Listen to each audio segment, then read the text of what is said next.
Okay, we should be live now. So good morning, everyone, and welcome to the UA Professional Development Seminar Series. And today we have David Gomez, who's going to speak about electric vehicles and the future of the Highway Trust Fund. How are we going to pay for our road repairs if there's no gasoline tax? I think is what it's all about. So David is the man who can tell us all about that. He's past ASCE Alaska section president.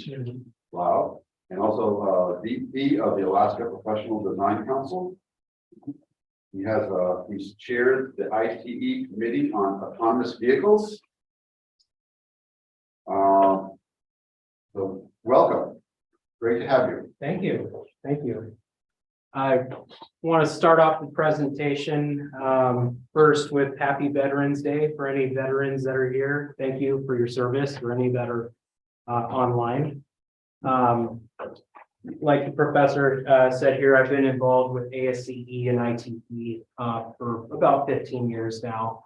And the topic of electric vehicles and the Highway Trust Fund is one that's pretty important to some of the advocacy work that I do.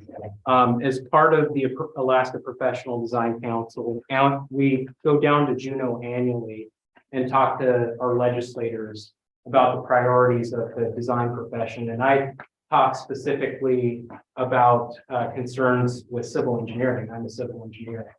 I work for Lounsbury and Associates, which is a company here in Anchorage. And I'm a transportation and traffic engineer, and I'm also a project manager. So it's great to be here at UAA today. Reminds me of my college days. So 15 years ago, I took a class called macroeconomics. And I want to say that macroeconomics was my favorite GE level class that I took, that was outside of engineering physics classes. And the reason I enjoyed macroeconomics was because you got to take a 20,000 foot level look at the impacts of supply and demand and how it impacts prices. And we're all going right now through this inflationary period that is really closely linked to the impacts of COVID. But it's kind of a separate topic, but the topic that I'm talking about here today, these two, electric vehicles and the Highway Trust Fund, are intrinsically linked. And at a macroeconomic level, the mass adoption of electric vehicles will absolutely have an impact on the Highway Trust Fund, as it already is having. So I'm going to start off the presentation here with an overview of what we'll be discussing today. I want to talk about electric vehicle history, all of the technological developments that have been happening over the last over 100 years now, public adoption and what the impacts of public adoption will be, the outlook for the future of electric vehicles, and then I'm going to transition over to the Highway Trust Fund, and I'll talk a little bit about motor fuels taxes. And what's important about those. And I want to talk about transportation statistics and how they've changed over time. And then we'll talk about insolvency issues with the Highway Trust Fund and how that's been impacted over time. And then I'm going to have a very broad look at how mass adoption of electric vehicles is going to have an impact on the Highway Trust Fund. And I'll wrap up the presentation with possible solutions in the short term to address this issue, but really our vision in the long term, that we're all going to have to prioritize, because roads are an extremely important piece of our infrastructure that we all use every single day. So I'll go ahead and start off with the first slide here is electric vehicle history.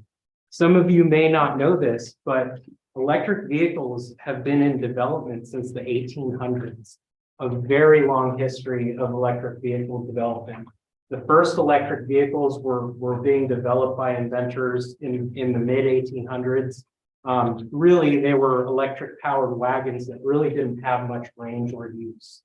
But by the 1880s, the first commercially available electric vehicles were available for purchase. And really the first heyday, and we're thinking that electric vehicles are having their heyday now. The first heyday of electric vehicles was actually in the early 1900s, 120 years ago. And I've got an advertisement on there that the yellow one, Baker Electric Vehicles. And I want to highlight on there. You may not be able to see this, but it says the aristocrats of motordom. And in big font down here, it says society women. So these vehicles were viewed as a status symbol at the time. And you know, kind of a sidebar, I find it interesting that advertisements 120 years ago are very similar to the advertisements we get for vehicles today. These vehicles were viewed as a status symbol, not easily accessible for the common consumer. But by 1912, Henry Ford developed the Ford Model T. And this was the first mass production vehicle that made the price of purchasing a vehicle accessible to the common consumer. So Baker vehicles, not around today. Ford, still around. They developed a process where they could produce the vehicles cheaply in a way that everybody could afford. So really, 1912 was basically the first electric vehicle killer. The Ford Model T made it so that the common person could buy a gas-powered, internal combustion engine vehicle. And really, there wasn't much talk of electric vehicles after that. Oil fields around the country started to become developed, and refining of oil to gasoline and diesel became widely available. So this really killed any development in electric vehicles from 1912 until we get to 1997. And in between that time span, there were various fluctuations in the price of gasoline and cost, and also an understanding of the combustion process of turning gasoline, using gasoline to power a vehicle has byproducts that go into the atmosphere. And that understanding, along with fuel economy, which is a major concern, like right now, where gasoline prices are high, got these vehicle manufacturers to think, well, what can we do to improve our fuel efficiency to solve these two problems? So by 1997, the first mass production hybrid electric vehicle was released, and that was the Toyota Prius. So Toyota Prius really turned fuel efficiency around. You're in the mid 90s, you're seeing vehicles with miles per gallon fuel efficiency of probably 15 to 25 miles per gallon on average. And this vehicle flipped it on its head, and it was about 47.5 miles per gallon that you could get with the Toyota Prius in 1997. In 2006, Tesla announced that it would be releasing the first 200 plus mile range EV, and it was a sports car. So the sports car you see there was the first Tesla model that was released. Previous electric vehicles that had been released before that were purely electric, no gasoline, not a hybrid, had much smaller ranges. So ranging anxiety played a key part in why electric vehicles weren't being adopted before then. And then come the early 2000s, where this is really the first battery revolution for vehicles. And in 2010, the cost of developing the batteries that went into these electric vehicles dropped by half. And you've got battery technologies like lithium ion that are new technologies that are coming out. You know, probably everybody in this room has one of these in their pocket. But these phones and laptop computers run on lithium ion batteries that can store lots of power and use it very efficiently. So technological developments over time, and these are what are playing into will be playing into the mass adoption of electric vehicles. So first, better battery capacity at reduced costs. You know, I mentioned range anxiety. A lot of people have this fear of their electric car running out of juice. You know, not being able to drive it. They got to stop and recharge. They don't know how long it's going to recharge, how much more distance they'll need to go. So better battery capacity is really has been playing into and will play into people's decision making as far as whether or not they want to buy an electric vehicle. Increased range, like we said, very early electric cars, you know, that didn't travel very far. Newer electric cars are now starting to reach parity with their internal combustion engine counterparts. So that parity in the range that you can get from electric vehicles, faster speeds, not only in the car, for early electric cars could not reach the same speeds that other cars could, but also faster speeds in recharging the car will play into people's decision making. And then also pickup trucks, electric pickup trucks and SUVs. The most popular cars, if you look it up right now, that people own are pickup trucks and SUVs. In fact, the top 5 vehicles, most popular vehicles that are being purchased in 2022 are pickup trucks and SUVs. The 6th is a sedan. So, you know, mass adoption, you think about mass adoption. Well, what's the most popular vehicle that everybody wants to buy? It's going to be a pickup truck or SUV. Their availability hasn't been the mass availability of these hasn't been seen until now in the 2020s. And then a network of charging stations. You know, that kind of goes back into the range anxiety. Well, if I run out of juice, where can I plug my car in and get the power to get to my next destination? Earlier until recently, there hasn't really been a mass network of electric vehicle charging stations, but that's changing. So the first topic that I want to talk about is battery capacity and how important this is in the development of electric vehicles. As you can see the picture on the top left, and I got a chance to tour the Tesla Gigafactory a couple of years ago and see this here in person. But actually, a majority of the undercarriage of that car is made up of these individual lithium-ion battery cells that are packed into these rectangular containers in the bottom of the car, and they're lined up in series. And those are used to power the electric motors. But really, one of the important key elements in electric vehicle technology is that power to weight ratio and keeping the weight of that car as light as you can so that you can get a more efficient power usage out of those batteries.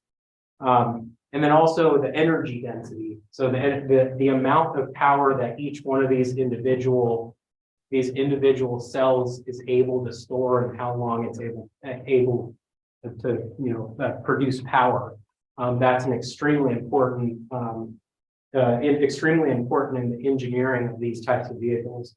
Earlier electric vehicles use different types of technology, like nickel metal hydride and nickel cadmium batteries, which were a lot lower energy density battery types than the new lithium ion batteries. So smaller and lighter batteries really help reduce the weight of that vehicle and allow it to have that longer range. So in 1996, the GM EV1. Some people may remember it. It was kind of one of the first electric vehicles of this current, I guess, electric vehicle time span that we're in right now. But this vehicle really only was able to produce 18.7 kilowatt hours. And it was a nickel metal hydride battery. But the 2020 model Tesla Model S LR Plus is able to produce 100 kilowatt hours of lithium ion. And there's been, since 2010, there's been an 87% decrease in the prices of electric vehicle batteries. So increase in range and acceleration and speed, these also are a major factor in the decision making on whether or not someone wants to own one of these vehicles. Advances in this battery technology, which I just spoke about, really have helped increase the range of these vehicles. The average range per charge these days in electric cars is about 258 miles. And that's at standard operating temperatures. In 1996, the GM EV1 on the top left there was about 80 miles per charge. So you can imagine if somebody was told, hey, your car is only able to get 80 miles per charge and you got to put it back on the charger for 2.5 hours in order to get that same range. You know, it really was not comparable to the vehicles, the internal combustion engine vehicles at that time. The GM EV1 went 0 to 60 in 8.4 seconds. And its top speed was 80 miles an hour. So for the average consumer, really wasn't viewed as a vehicle for an everyday driver, and you know, was pretty popular with the Silicon Valley folks, as you know, it was a technological development and feat just to have an electric vehicle that was available to the public to purchase, but really did not have the utility of the vehicles of the time. Now we go to today, we've got the 2022 Tesla Roadster, which has a range of 620 miles per charge. And it goes 0 to 60 in 1.9 seconds and has a top speed of over 250 miles an hour. And not that anybody should be driving at that speed, but it's a possibility. It takes 30 hours on a level 1 charger, which I'll talk about a little bit later, and about 6 to 10 hours on a level 2 charger to fully charge that vehicle. The average internal combustion engine or ICE vehicle range is about 300 miles to the tank. So now I'll talk about trucks and SUVs. And like I mentioned earlier, mass adoption of EVs is really going to depend on these types of vehicles being not only available for the public to purchase, but have the same or similar range and power towing capacity as their internal combustion engine counterparts. So I should have updated the slide, but these trucks, some of them are available. The Rivian RT1 on the top left is available for purchase, and if you go down to the lower 48, you might see one. I haven't seen any around town, but there may be one out there in Anchorage. The Hummer EV, which is somewhat of a hybrid truck and SUV, is also available for pre-order. I'm not quite sure if that one is available to have in your garage today. But if you look at the statistics for these vehicles, in fact, the horsepower and the torque that they're able to put out are in fact higher than the internal combustion engine vehicles that are trucks and SUVs that are out today.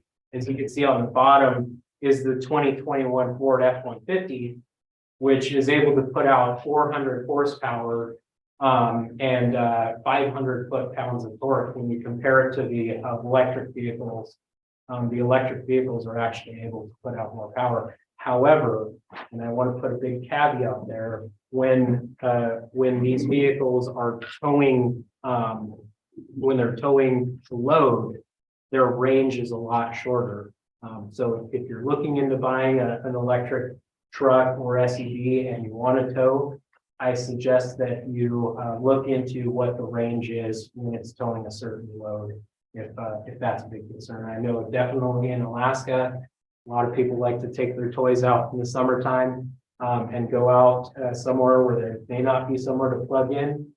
Suggest that, you know, if you're interested in one of those, to make sure that either you find a place where you can plug in or look at what the range is. So the network of charging stations, really, this is the next key decision maker for folks who are buying these types of vehicles. Right now, there's over 47,000 EV charging stations in the United States and Canada. Many of these charging stations are in fact free, but some of them are subscription based, and they're, you know, if you own a certain type of car, you may be able to pull up to their dealership and use their class type 2 EV charger. Typically an electric vehicle takes about 8 hours to charge from empty to full.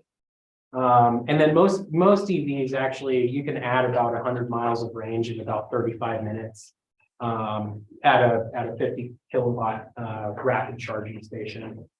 I want to mention, and this is a very important and key note here on the bottom, is that the Infrastructure and Investment and Jobs Act included $5 billion to develop a nationwide network of 500,000 charging stations.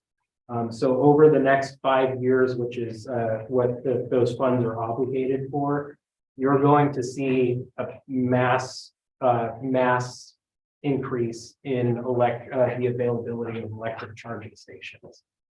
So that will absolutely have an impact on the decision making on whether somebody wants to buy a vehicle like this. So public adoption, what is it going to take? And I've you know hit you guys with the hammer on this on the last few slides, but EV parity. What is EV parity? Well, this EV parity is really the point at where the decision making of buying an electric vehicle is equal to or better than buying a gasoline or diesel powered vehicle, where the cost to buy it is the same or better, and the range, you know, how far the vehicle is able to drive, and whether or not you're able to charge it in a short amount of time. This is when mass public adoption is going to happen.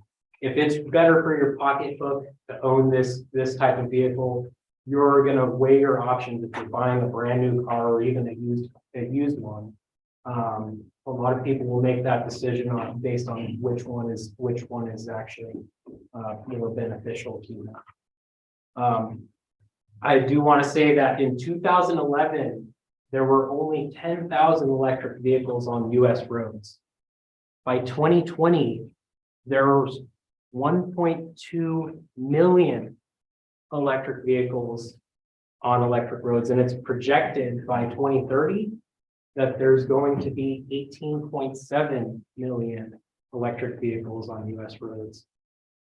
So as of right now, several manufacturers out there, General Motors has made a pledge that by 2035, they're going to phase out their gasoline and diesel vehicles. So by 2035, you will not be able to go to a GM dealership and buy a gasoline or diesel powered light duty vehicle. you'll have to buy an electric car at that time if you're looking to buy a new car. And GM is not the only manufacturer that's made this pledge. There's several other manufacturers that have also made this pledge. And then incentives for electric vehicle purchase. In the past, there's been cash for clunkers incentives from the federal government where you can trade in your old car and get a certain value to get a more gas efficient car. I believe with the Prius in the 2000s, there was a cash for clunkers program that was available, and people swept it up and they were getting more gas efficient cars at that time.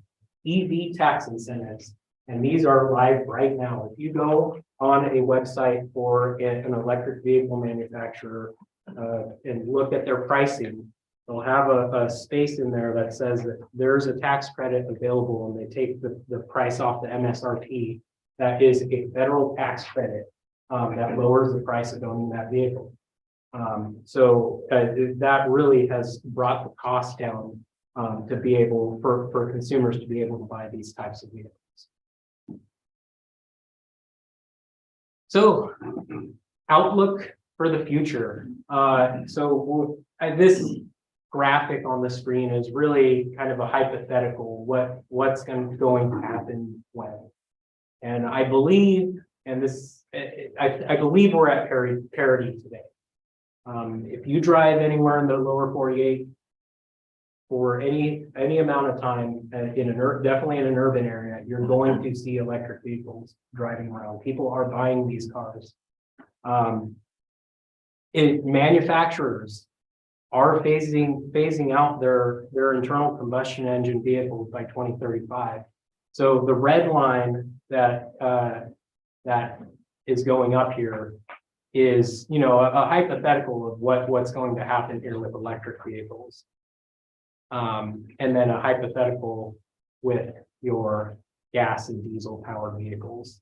The typical owner of a vehicle, I guess the typical time somebody owns a vehicle is between 10 and 12 years.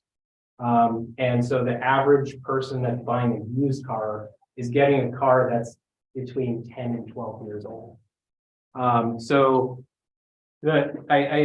guess here, if manufacturers are phasing out all of their gas and diesel powered fleets by 2035, by 2047, you could see really half of the cars that are on the road being gas and diesel powered and half of them being electric vehicles. And by 2060, you'll see an 80-20 split. So really, it's a graph of one technology fading out and a new technology coming in. Possible accelerants that could bring this timeline sooner are cash for clunkers programs where people are incentivized to trade in those gas and diesel powered cars. And then also EV tech breakthroughs like rapid supercharging. If I wanted to have a long range, and I was talking earlier before the presentation, and I wanted to go from here to Fairbanks in the middle of winter, but my electric vehicle only able to hold about 70% of the charge in the middle of winter in our cold conditions here. What's going to be my decision to get there? Well, if I'm able to stop halfway, plug it in, and charge it up in a matter of minutes, oh yeah, it's a no-brainer.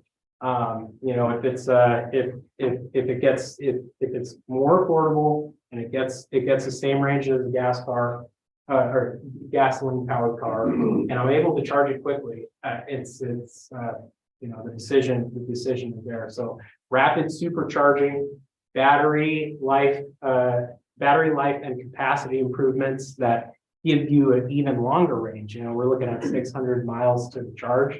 If battery technology is advancing at an exponential rate, so we could see cars that have even longer ranges than that. Possible decelerants, things that could push this timeline out, would be pushed more mass transit and active or non-motorized transportation options that are available for the public. So maybe they make the choice not to even own a car. Because they have public transit available to them and easily accessible. There could be breakthroughs in internal combustion engine technology that lower the cost of buying a gasoline or diesel powered car. So the same the cost parity question. If a gasoline or diesel powered car is more affordable, you go with that option.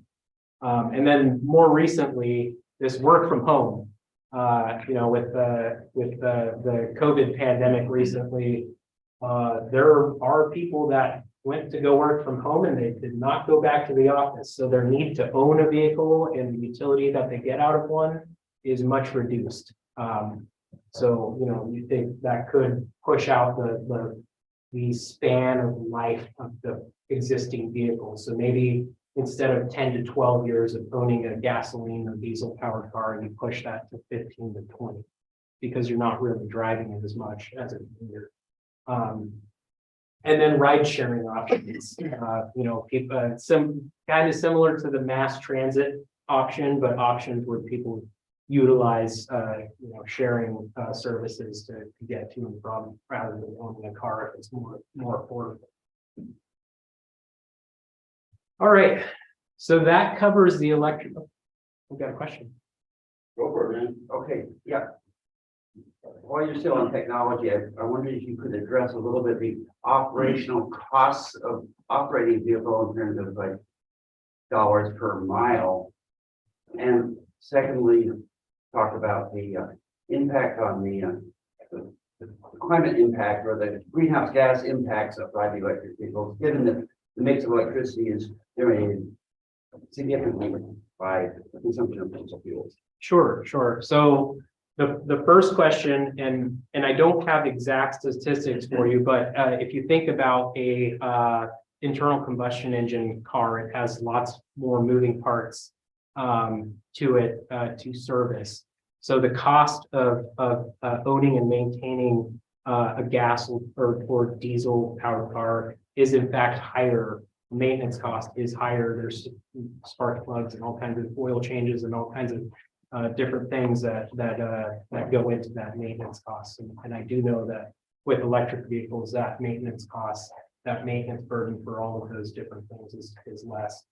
And then your second question was in regards to fossil fuels. Well, related to that first question, also just the fuel cost per mile. Fuel cost. Driving it per mile. Yes, fuel cost per mile. So I have it written at the very end of this presentation, but it's about a third. Electric, the cost of running, plugging your car in and running it for an entire month is about a third than you would spend on gasoline. This statistic was before though the gas prices increased recently. So that's that cost is probably much more efficient now than that. And then your second question was in regards to greenhouse gases. Yes, in terms of given that some of this electricity is still generated, creates greenhouse gases in its production. Yes. How does that compare versus? How does that compare? Obviously, when it comes to burning fuel, every time you fill a car up, all of that fuel is combusted and put into the atmosphere. Versus maybe you're getting towards how electric vehicles and how much greenhouse gas that emits. Really, it depends on the power source. If those power sources are from renewable energies like wind, solar, or nuclear, you may have little to no emissions. But really, there are natural gas and coal-fired power plants that are providing electricity to a lot of homes. Most, actually, the majority is through that. So there is still a greenhouse gas impact though it's much reduced versus what filling up a gas tank and burning that fuel every single day that you're driving on is. Yeah, I was curious about the cold weather performance in Alaska. Yeah, absolutely. So Tesla does do testing. They have done testing in Alaska. I believe they have a test bed near Fairbanks. And they've noticed about a 25% decrease. So you're about 70% to 75% performance of that battery life in the winter months. Lithium ion. Lithium ion, yeah. About that, those were some of the statistics that I was. They have new batteries out, soap and gel technology that seems to really work well. I've got a remote cabin that doesn't even seem to notice the cold. Yeah, and with new technologies and mass adoption by the manufacturers of those types of technologies, you could have a range that loses 0% or less than 5% of battery life in the wintertime. It makes it even more attractive for Alaskan or cold weather area consumers to purchase this type of vehicle. Range anxiety is a real thing in Alaska, and it plays into people's decision making whether or not to buy that vehicle. I had a question before the presentation about a project that the city ran through People Mover, which is the bus service here in town. They ran a pilot. I want to say it was back in 2018, where they tested a Proterra electric bus during the winter months, and they did notice a performance really barriers there to adoption of that bus in Anchorage. Though in Juneau, if you go down to Juneau, they've got the Proterra battery buses. They don't experience the same temperature differences that we do here in Anchorage. So thanks, great question. Great question as well. Thank you. Just a quick question. Sure. How do you see the future of electric EVs in rural Alaska, like electric ATVs or four-wheelers? Sure. Potentially, they could potentially reduce the noise. Yeah, That can help with persistent hunting. absolutely. There's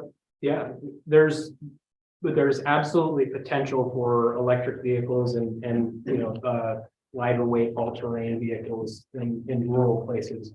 Really, I guess it's the network, the ability to charge those vehicles in those locations and the reliability of electricity in those places. A lot of rural villages rely on localized diesel power plants that sometimes they go down and they're out of power in those locations. Having the ability to fill a gas tank and run a car, or have a remote power generation that's not relied on an unreliable power source, really, it could hamper adoption in more rural areas. But yeah, there's definitely opportunity there. But there are also challenges. Yeah, In challenge. terms of maintenance. right? Exactly. Yeah. Something goes. If something goes wrong, who's available to service the electric vehicle in those locations? So, yeah, those are definitely concerns and part of its decision making. So, the next portion of the presentation is the Highway Trust Fund, and this seems like a very different topic than electric vehicles. But an extremely important topic that everybody needs to know. This graphic in the middle really summarizes how roads, highways, bridges, all of our transportation infrastructure gets paid for right now. Gas pump, federal government, state DOTs. This is the flow of money that goes into doing your road projects. And in fact, the states have this at a more local level. There's also state motor fuel taxes. In Alaska, it's 8 cents per gallon that go towards funding plowing, replacing damaged signs and guardrail and striping, all of the maintenance, the local maintenance activities in the state. But this is the main funding source for the vast majority of the transportation work. So if you see here, 2020 receipts to the Highway Trust Fund were $43 billion. Of that 43 billion, 25.8 billion were from gasoline sales, and about 10.5 billion were from diesel and kerosene sales.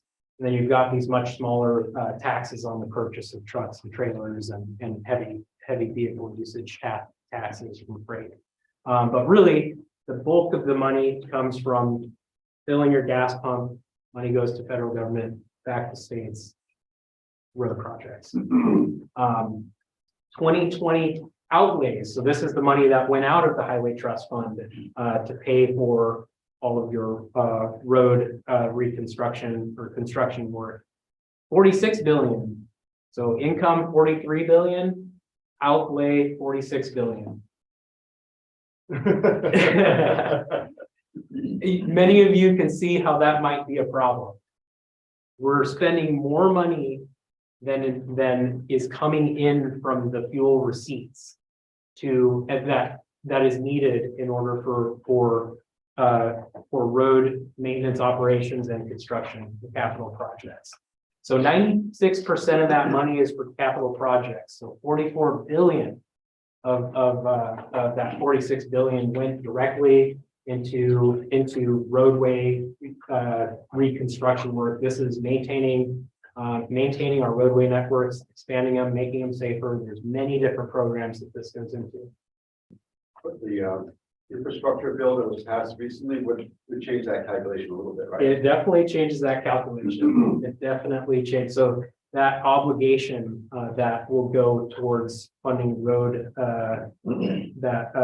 road projects is higher than it was in 2020.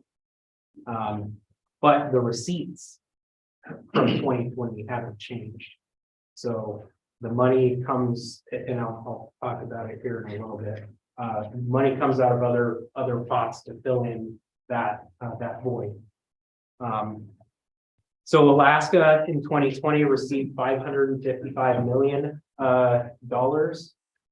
for roadway construction projects, and just want to extra emphasis that the state's operation and maintenance funding comes from the state budget.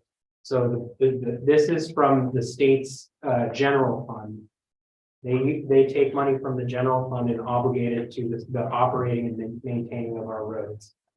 The 8 cents per gallon that the state receives from filling your gas tank absolutely does not cover the need for maintenance and operations. So there's an imbalance there, and I'll talk about that 8 cents per gallon there. Motor fuels taxes. So the federal gasoline tax right now is 18.5 cents per gallon, and that hasn't changed since 1993. That's 28 years of the same gasoline, the tax that comes out of you filling your tank that goes to the federal government. So over that time, there's been inflation, and that number hasn't changed.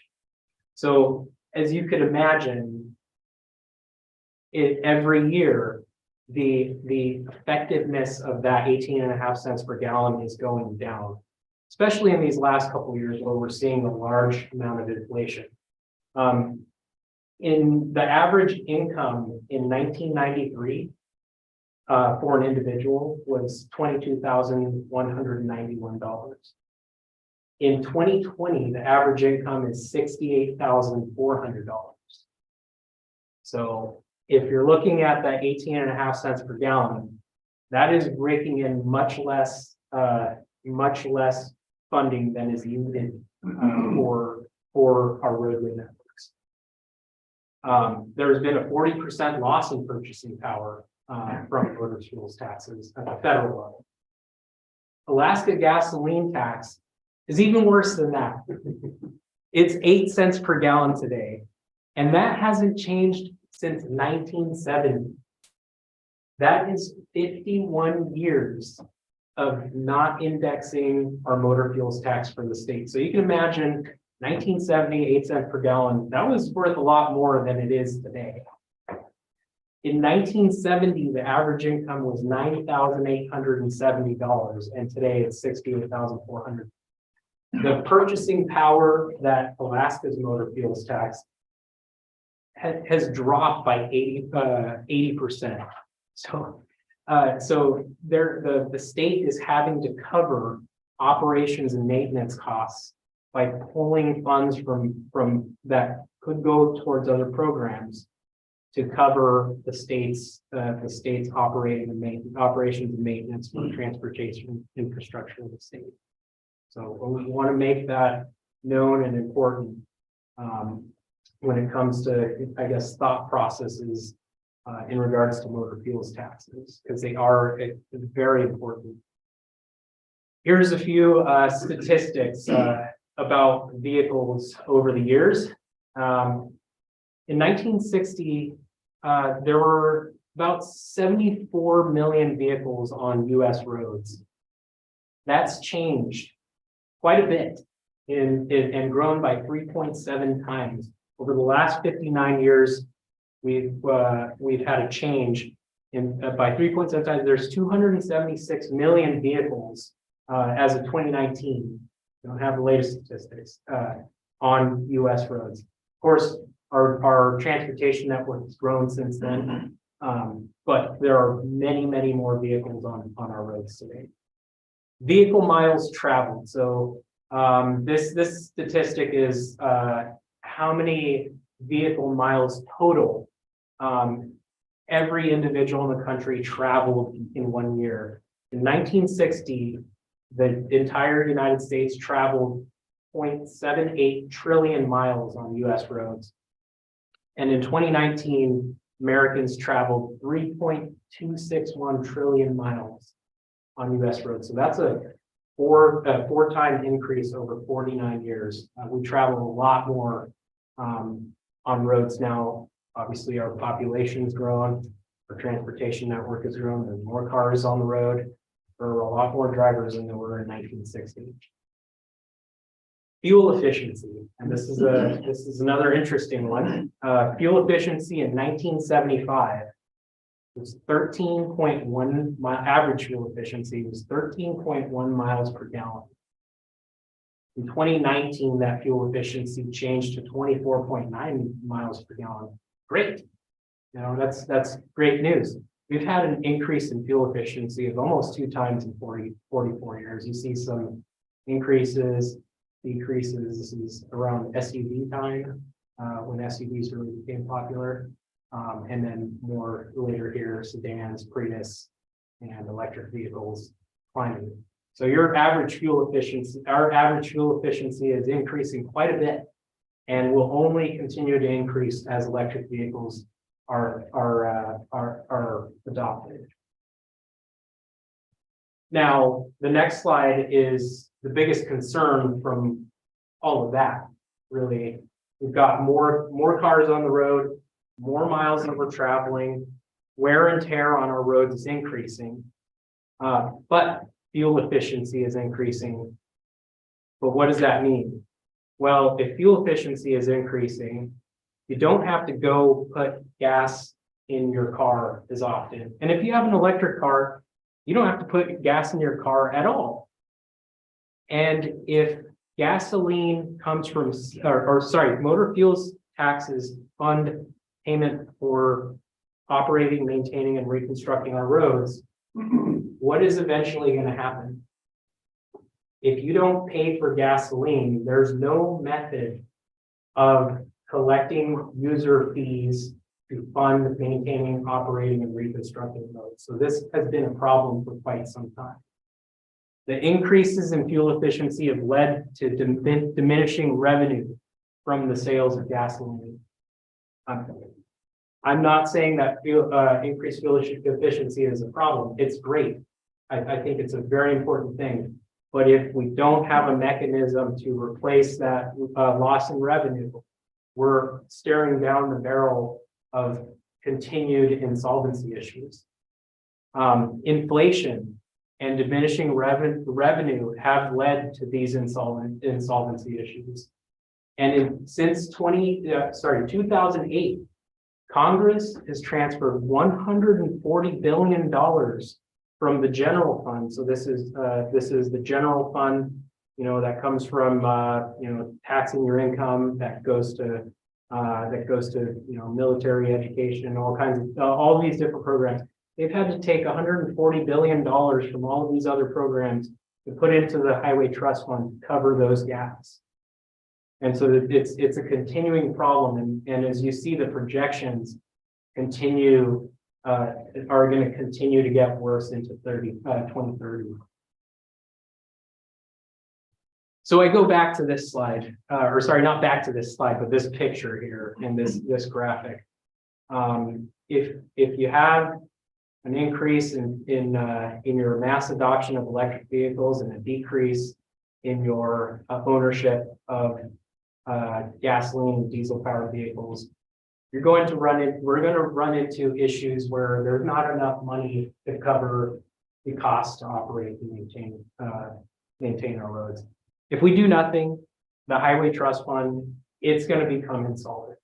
The receipts that come in from that are definitely not going to be able to cover even a slim portion of what it costs to maintain and operate our roads. So the Highway Trust Fund will become insolvent without new revenue generation. DOTs, so the State Department of Transportation, will have to compete for funding with other federal programs like defense and healthcare and education and all of these other programs to get these transfers in order to do basic general maintenance and operations of roads. So that's the do nothing approach. The do something approach and very unpopular approach would be to increase motor fuels taxes. And in some of my work that I've done with the Alaska Professional Design Council, I have gone down to Juneau and said we need to increase motor fuels taxes. This is a continued problem, and the only way that we're going to be able to cover these gaps in the future is by a very uncomfortable choice of having to pay more at the fuel pump. We had a couple of bills in the last 5 years, Senate Bill 115 and House Bill 104, which would have doubled the motor fuels tax from 8 cents per gallon to 16 cents per gallon. Oil prices went up, gasoline prices followed, and those were HB 104 was gone. It did not move. There's no chance of getting support. Very little chance. I don't want to say no, but very little chance of getting support for this. Right now that gasoline prices are phenomenally high. So motor fuels taxes is one option that could be taken in the short term. I'll talk about short term and long term solutions here in a little bit, but also looking at alternative forms of generating revenue for transportation infrastructure have to be looked at. There's no other way around this. If you are using roads, you have to pay for it. They are a public utility similar to water, sewer, electricity. There has to be some sort of way for you to pay for this utility. So projected by 2031, the shortfall in the Highway Trust Fund will be $189 billion. An increase in the motor fuels tax, to meet the state O&M and federal capital matching funds. Increasing motor fuels taxes would absolutely help.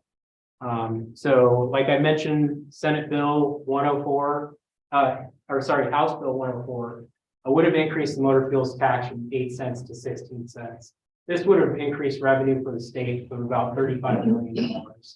So it would have doubled the amount that the state receives to pay for transportation infrastructure for operating and maintaining it. And it would have been the first step to generating revenue for EV and plug-in hybrids. They had a special registration fee in there. So when you go register your vehicle at the DMV every couple of years, there would have been a special registration fee for EV and plug-in hybrids that would have generated revenue for transportation infrastructure, but the bill did not do it. Increasing the gas and diesel tax at the federal level by 15 cents per gallon would yield a 10-year cost savings of about $329 billion. So, you know, if you would at the gas pump, you'd expect a 15-cent increase, but this would go to the federal government and then disperse. And this would really make a huge dent in that budget shortfall. But again, increasing motor fuels taxes are a very unpopular measure right now. It's a very negative public sentiment towards it. Long-term solutions. So this is actually my last slide for the presentation. A VMT tax or a vehicle miles tax would be a true roadway user fee, and would be very similar to metering like any other utility that people use, that where you pay for your usage per mile that you drive and per the weight of your vehicle. So a VMT tax is, in this situation that we're facing, is the most effective solution in collecting revenue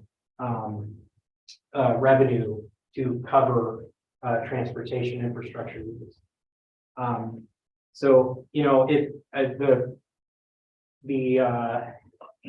I guess the plus side that to a VMT tax is it can be adjusted based on the needs of the state. So, you know, what I guess, you know, in my vision, I guess of the future, maybe when you drive at the end of the month, maybe you get a bill and it's for $6.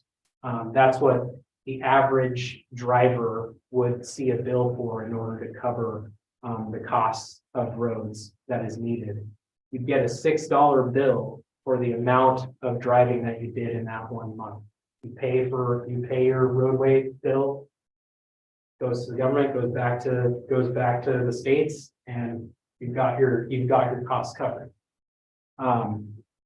The other thing that, you know, in my, I guess, a grand vision of this type of taxation would be to use GPS, GPS-based data in order for local agencies to make decisions on which roads to prioritize this funding towards. So on the screen here, if any of you use the app Strava for running or cycling or any sports, you see a heat map that they've developed of, you know, the networks that people are using for biking.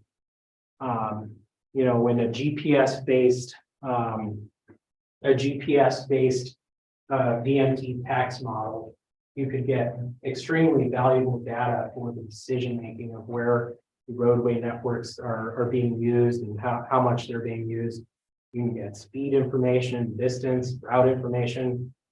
Obviously, the pitfall with something like this is, and the worry is Big Brother. You know, they're tracking me. They know where I'm at all times. And I guess that is the biggest criticism of a VMT tax that you know, people are hearing, that it's a very invasive, could be very invasive.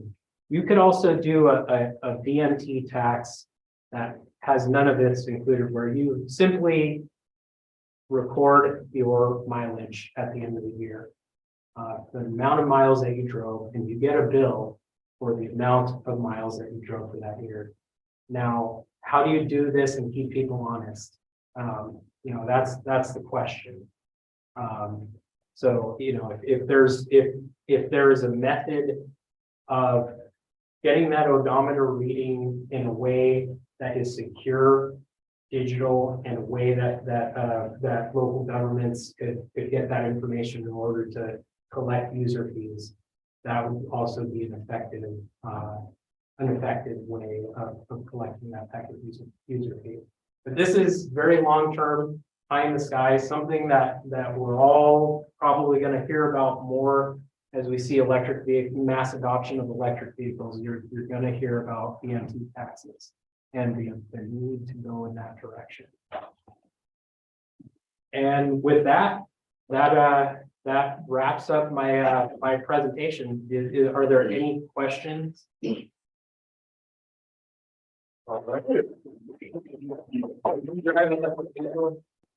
I drive one? No, I don't. Yeah, I haven't pulled the trigger on one yet. Really, the cost or the barrier for me would be the cost right now. And then range in Alaska is another concern. But I will eventually buy one as it becomes more, you know, in line with my cost parity concerns. About disposal concerns of all the EV batteries. Most of them aren't recyclable, I understand. So if everyone has an EV, what's going to happen? What's going to happen? Yeah, you know, that's definitely a concern. Is what's going to happen to these batteries, and it's something that the EV, you know, I guess that EV market is going to have to look at in the future of how they're going to deal with that, because really the waste is going to be a big component on how that's dealt with. And I don't have a good answer for that. Well, Best Buy just starts selling like vehicles and then they'll just, you know, accept them for recycling, right? Like they do all the other electronics. All right, well, the password for today's survey is future. It's all lowercase, future. And I think we got to get out of here for a 1 p.m. class. Okay, All right. well, thank you very much. That was a very interesting and important presentation, very timely. Thank you. Yeah, thank you very much.